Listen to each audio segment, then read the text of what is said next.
Hello दोस्तों, यथार्थ Hindi education classes में आप सभी का स्वागत है। आज की क्लास है हमारी आचार्य रामचंद्र शुक्ल जी के बुक से, जो कि हिंदी साहित्य का इतिहास उन्होंने लिखा है। उसके अंतर्गत आज अपभ्रंश काव्य के बारे में हम पढ़ेंगे। इससे पहले एक वीडियो कल को मैं अपलोड कर चुकी हूँ, जिसे आप देख सकते हैं प्लेलिस्ट में। तो चलिए स्टार्ट करते हैं इस क्लास को। आज का जो टॉपिक है वह अपभ्रंश काव्य से स्टार्ट होता है। जब से प्राकृत बोलचाल की भाषा न रह गई, तभी से अपभ्रंश साहित्य का आविर्भाव समझना चाहिए। तो जब प्राकृत बोलचाल की भाषा न रही, अर्थात कि उसके स्थान पर जब अपभ्रंश ने उसका स्थान ले लिया प्राकृत के स्थान पर, तो उसके बाद से ही अपभ्रंश साहित्य का आविर्भाव समझना चाहिए। शुक्ल जी का यह मानना है कि उसके बाद से ही अपभ्रंश साहित्य का हम आविर्भाव मतलब कि विकास मान सकते हैं। जिससे पहले जैसे गाथा या गाहा कहने से प्राकृत का बोध होता था, वैसे ही पीछे दोहा या दूहा कहने से अपभ्रंश का लोक प्रचलित काव्य भाषा का बोध होने लगा। तो ये पहचान है कि जो गाथा या फिर गाहा कहने से प्राकृत भाषा का बोध होता था, तो दोहा या फिर दूहा कहने से यह हमें किस भाषा के बारे में जानकारी देती है कि अपभ्रंश लोक भाषा के बारे में, कि अपभ्रंश में जो लोक प्रचलित काव्य भाषा थी उसकी यह जानकारी देती है। शुक्ल जी का यह मानना है।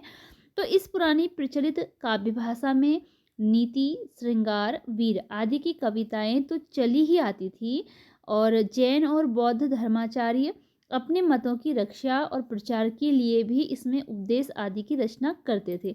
तो इसी भाषा में, यानी कि जो प्राकृत की भाषा थी, इसके बाद जो अपभ्रंश भाषा आई, तो उसमें क्या हुआ कि जैन और बौद्ध धर्माचार्यों ने भी अपने मतों की रक्षा के लिए, अर्थात कि जो उनके विचार थे उनकी रक्षा के लिए उन्होंने भी रचनाएं की।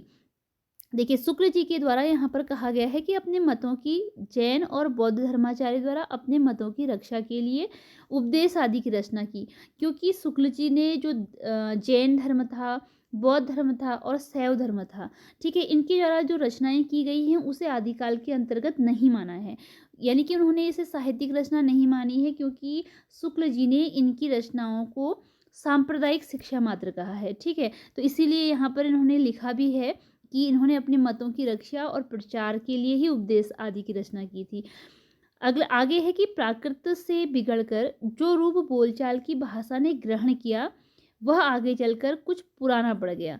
तो प्राकृत से बिगड़कर, जो प्राकृत का जब रूप बिगड़ा, यानी कि उसका अलग रूप जब निकल कर आया, तो वो बोलचाल की भाषा के रूप में आया और आगे चलकर कुछ पुराना पड़ गया और काव्य रचना के लिए रूढ़ हो गया। अपभ्रंश नाम उसी समय से चला। तो जब प्राकृत का, जैसे कि आपने भाषा का विकास देखा होगा, संस्कृत थी, संस्कृत से पाली हुई, पाली से प्राकृत होती है, प्राकृत से अपभ्रंश होती है, और अपभ्रंश के बाद इसका जो रूप होता है वह आता है हिंदी का। ठीक है, अभी यहाँ बात हो रही है कि अपभ्रंश जो प्राकृत है, प्राकृत के पहले तो संस्कृत रचनाएं होती थी, प्राकृत में आई, प्राकृत के बाद यह अपभ्रंश रूप में आ गई, और अभी बात हो रही है अपभ्रंश रूप की, कि किस प्रकार इसका जो प्राकृत था इसका रूप बिगड़ने लगा, और जब यह बोलचाल के रूप में प्रयोग होने लगी और साथ ही साथ यह भाषा साहित्य में भी प्रयुक्त होने लगी, तो ये जो पुराना इसका जो रूढ़ रूप बन गया, ये अपभ्रंश नाम उसी समय से चला आया। तो वही ही जो रूप था वह अपभ्रंश के रूप में जाना जाने लगा। जब तक भाषा बोलचाल में थी, तब तक वह भाषा या देश भाषा ही कहलाती रही। जब वह भी साहित्य की भाषा हो गई, तब उसके लिए अपभ्रंश शब्द का व्यवहार होने लगा। तो जब तक तो वो बोलचाल में केवल उस भाषा का प्रयोग, यानी कि जब प्राकृत का रूप बिगड़ा, तो बिगड़ के वो अपभ्रंश भाषा में तो आ गई थी, लेकिन जब तक वो केवल बोलचाल में प्रयुक्त थी, तब तक तो उसे देसी भाषा ही कहा गया। लेकिन जैसे ही उस भाषा में रचनाएं करने लगी, उसने साहित्य का रूप ले लिया, तो उसे फिर अपभ्रंश शब्द का उसका व्यवहार होने लगा, यानी कि अपभ्रंश शब्द के रूप में उसका व्यवहार या प्रयोग होने लगा। भरत मुनि विक्रमी तीसरी शताब्दी से अपभ्रंश नाम ना देकर लोक भाषा को देश भाषा ही कहा है।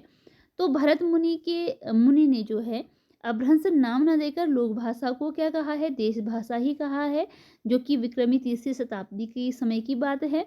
और वरुचि ने प्राकृत प्रकाश में, वरुचि की रचना है प्राकृत प्रकाश, प्राकृत प्रकाश रचना है वरुचि की। तो प्राकृत प्रकाश में भी अपभ्रंश का उल्लेख नहीं है, उन्होंने कहीं पर भी इसमें अपभ्रंश भाषा का उल्लेख नहीं किया है। वरुचि ने जो अपनी रचना प्राकृत प्रकाश लिखी है। अपभ्रंश नाम पहले पहल वल्लभी के राजा। अब देखिए अपभ्रंश नाम का सबसे पहले प्रयोग कहाँ पर मिल रहा है, ये बताया गया है शुक्ल जी के द्वारा। शुक्ल जी ने बताया है कि अपभ्रंश नाम का सबसे पहले जो प्रयोग हुआ था वो वल्लभी के राजा धारसेन द्वितीय के शिलालेख में मिलता है, जिसमें उसने अपने पिता गोसेन, जो कि विक्रम संवत 650 के पहले की बात है, को संस्कृत, प्राकृत और अपभ्रंश तीनों का कवि कहा है। ये इसका वर्णन हुआ है सबसे पहले अपभ्रंश भाषा का सबसे पहले प्रयोग वल्लभी के राजा धारसेन द्वितीय के शिलालेख में, जिसमें उन्होंने अपने पिता कौन थे, घुसेन थे, जो कि 650 से पहले की बात है, विक्रमी संवत से पहले की बात है, को संस्कृत, प्राकृत और अपभ्रंश तीनों का कवि कहा है। संस्कृत का कवि भी कहा है, प्राकृत का कवि भी कहा है और अपभ्रंश का कवि भी धारसेन द्वितीय ने अपने पिता गुहसेन को कहा है। भामह, जो कि विक्रम संवती शताब्दी में के थे, 7वीं शताब्दी के जो थे भामह ने भी तीनों भाषाओं का उल्लेख किया है। बाण ने हर्षचरित में संस्कृत कवियों के साथ भाषा कवियों का भी उल्लेख किया है। इस प्रकार अपभ्रंश या प्राकृत भाषा हिंदी में रचना होने का पता हमें विक्रम की 7वीं शताब्दी में मिलता है। तो इस प्रकार हमें कब से यह पता चल रहा है कि प्राकृत भाषा में, अपभ्रंश या फिर प्राकृत भाषा में जो हिंदी रचना होने का हमें पता चल रहा है वह विक्रम की 7वीं शताब्दी में इसका पता चलता है। उस काल की रचना के नमूने बौद्धों की वज्रयान शाखा के सिद्धों की कृतियों के बीच मिलते हैं, और जो उस काल की रचना थी उसके नमूने यानी कि जो उदाहरण थे, जो हम देख सकते हैं कि रचनाएं जो हुई थी वो कहाँ हुई थी, बौद्धों की जो वज्रयान शाखा के सिद्ध थे इनकी कृतियों के बीच हमें वह मिलते हैं। संवत 990 में देवसेन नामक एक जैन ग्रंथकार हुए थे। ये बात है संवत 990 की, जो कि देवसेन नाम के एक जैन ग्रंथकार हुए थे। उन्होंने भी श्रावकाचार नाम की एक पुस्तक दोहों में बनाई थी, जिसकी भाषा अपभ्रंश का अधिक प्रचलित रूप लिए हुए है। जैसे जो देवसेन की रचना है श्रावकाचार, तो शुक्ल जी का यह मानना है कि देवसेन जो कि एक जैन ग्रंथकार थे उनकी रचना थी श्रावकाचार, और इसमें ही एक जो उनकी पुस्तक मिली है दोहों में उन्होंने बनाई थी, तो उसकी भाषा अपभ्रंश का अधिक प्रचलित रूप लिए हुए, यानी कि उनकी भाषा में जो अपभ्रंश का अधिक रूप था वो अधिक प्रचलित रूप उनकी भाषा में हमको देखने को मिलता है। और उसका एक उदाहरण इन्होंने यहाँ पर दिया है कि क्या वह थी भाषा, किस प्रकार का प्रयोग किया गया था। जो जिण शासन भाषियऊ सो मई कहियऊ सारू, जो पालई सई भाव करी सो सरी पाबई पारू। तो यह भाषा का वर्णन हमें मिलता है देवसेन की रचना श्रावकाचार में। ठीक है, यह पंक्ति ली गई है देवसेन की रचना श्रावकाचार से, जो कि अपभ्रंश का रूप लिए हुए थी, उसका यहाँ पर उदाहरण शुक्ल जी के द्वारा प्रस्तुत किया गया है। इन्हीं देवसेन ने दब्ब सहाव पयास यानी कि द्रव्य स्वभाव प्रकाश नामक एक और ग्रंथ दोहों में बनाया था।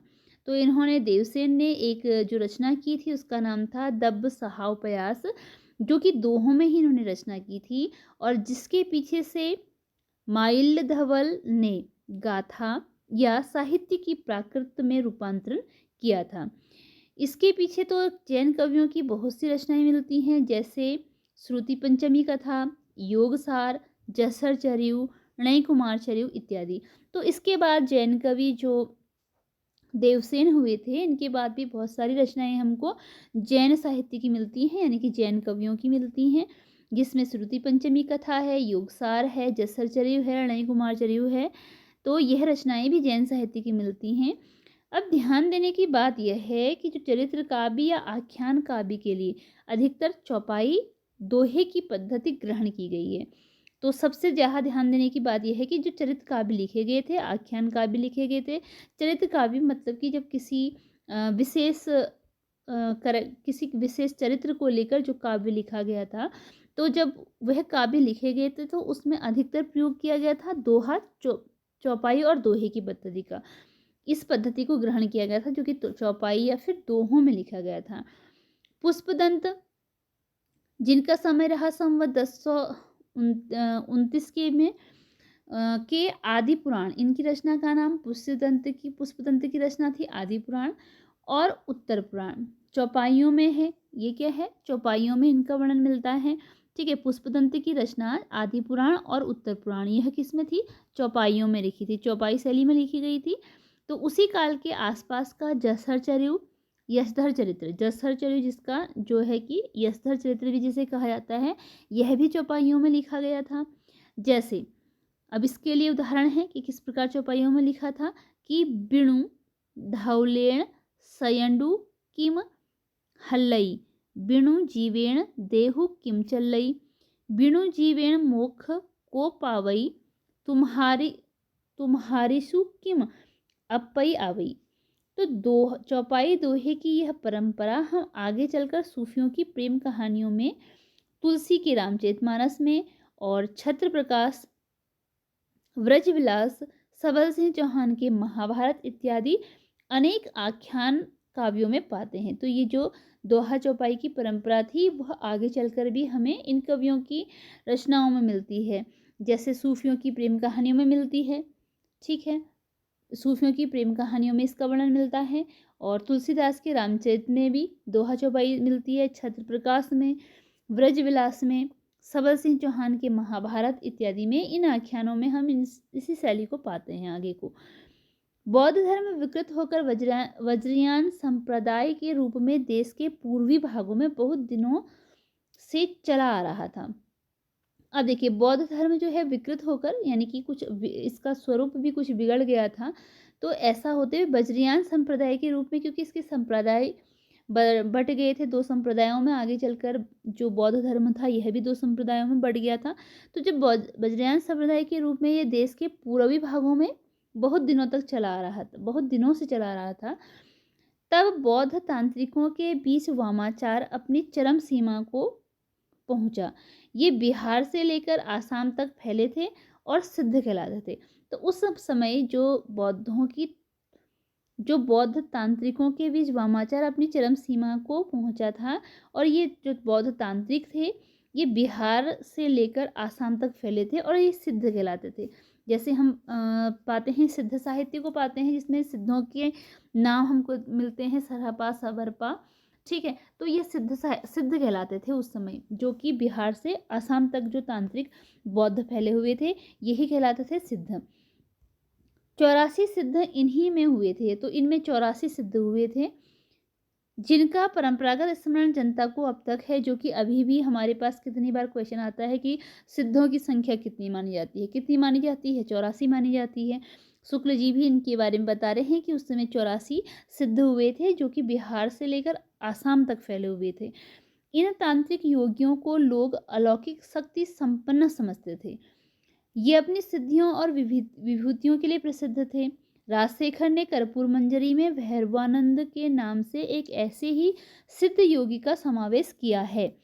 तो राजशेखर की जो कर्पूर मंजरी है, जो रचना है राजशेखर की रचना कर्पूर मंजरी, इन्होंने किस सिद्ध योगी का उसमें वर्णन किया है, भैरवानंद का। ठीक है, भैरवानंद नाम से इन्होंने एक सिद्ध योगी का उसमें वर्णन किया है। तो इस प्रकार जनता पर इन सिद्ध योगियों का प्रभाव विक्रम की 10वीं शताब्दी से ही पाया जाता है। विक्रम की 10वीं शताब्दी से ही इन सिद्ध योगियों का प्रभाव जनता पर पाया जाता है, जो मुसलमानों के आने पर पठानों के समय तक कुछ न कुछ बना रहा। बिहार के नालंदा और विक्रमशिला नामक प्रसिद्ध विद्यापीठ इनके अड्डे थे। बख्तियार खिलजी ने इन दोनों स्थानों को जब उजाड़ा, तब से ये तितर बितर हो गए। बहुत से भोट आदि अन्य देशों को चलेंगे। तो इन सिद्धों के बारे में ही इन्होंने बात करी है कि जब बिहार के नालंदा और शिला जो नामक प्रसिद्ध विद्यापीठ थे, ये इनके अड्डे थे, यानी कि मुख्य रूप से यह इन्हीं क्षेत्रों में रहते थे, इन्हीं विद्यापीठों में।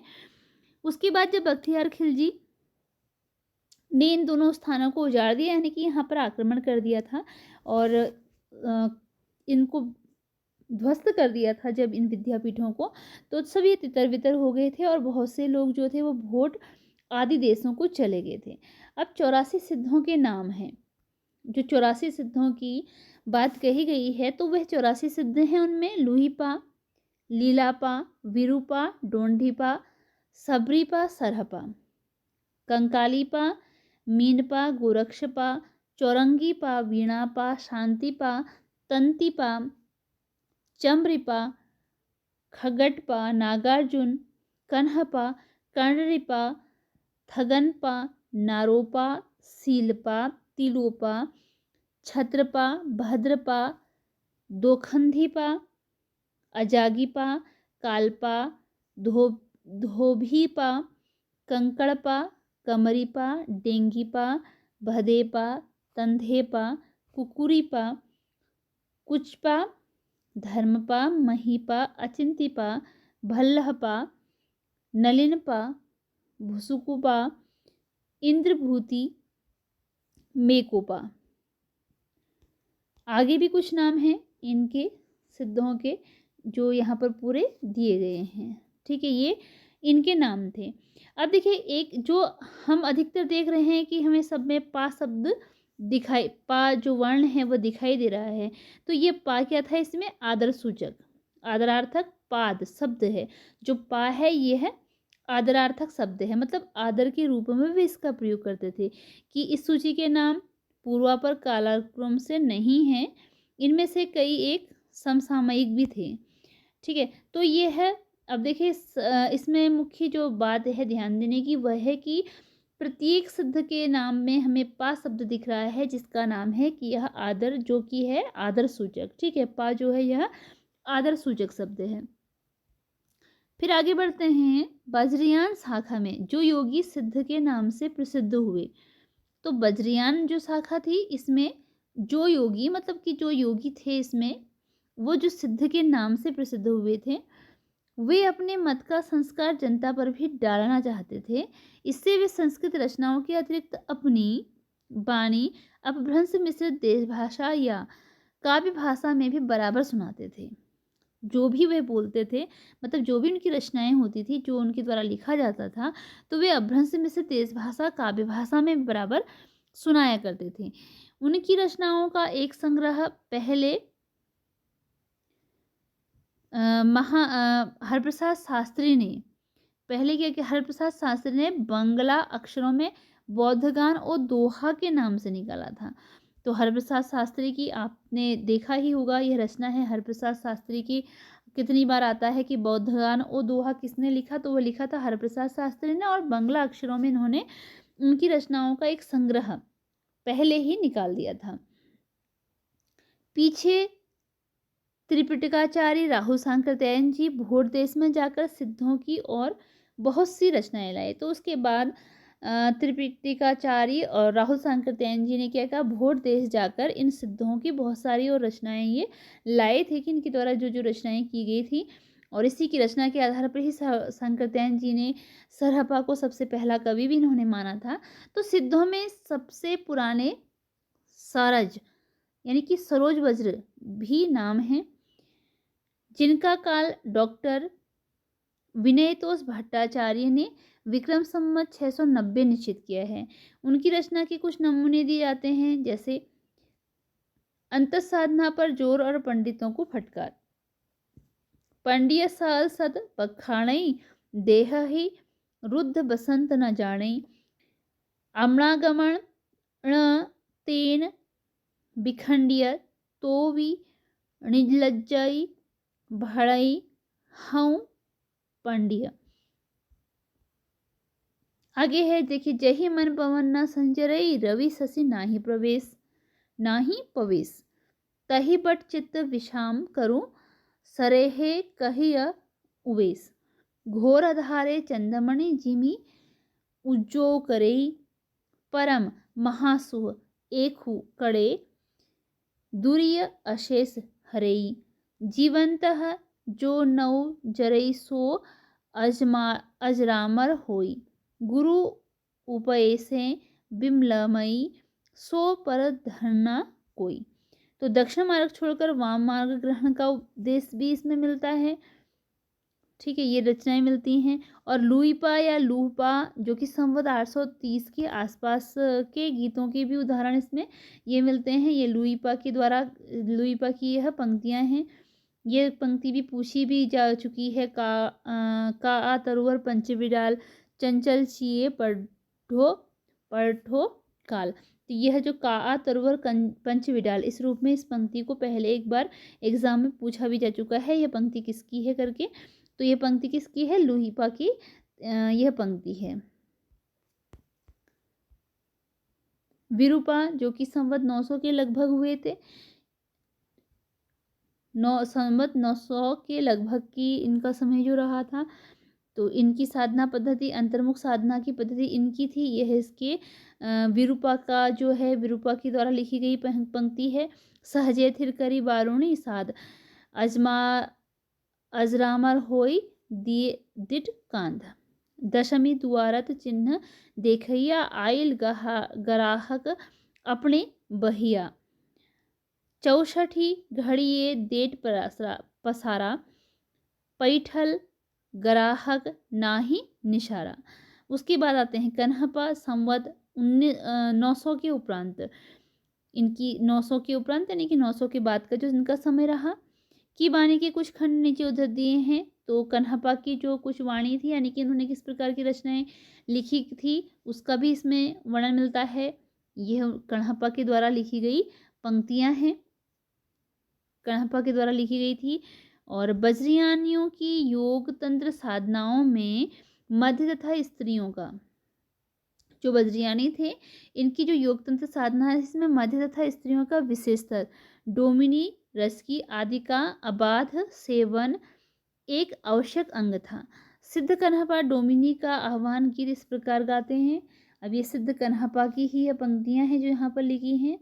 नगर बाहिरे डोंबी तो हरी कुड़िया छई, छोई जाय सो बाह्य नाड़िया। आलो डोंबी तोए सम करीब मसौंग, निघिड़ कर्ण कलाप कपाली जोई लाग। तो यह पंक्तियां कन्हपा की हैं, कन्हपा के द्वारा यह लिखी गई हैं। ये सारी पंक्तियां कन्हपा के द्वारा ही लिखी गई हैं। कपालिक जोगियों से बचे रहने का उपदेश घर में सास ननद आदि देती ही रहती थी, पर वे आकर्षित होती थी जैसे कृष्ण की ओर गोपियां होती थी।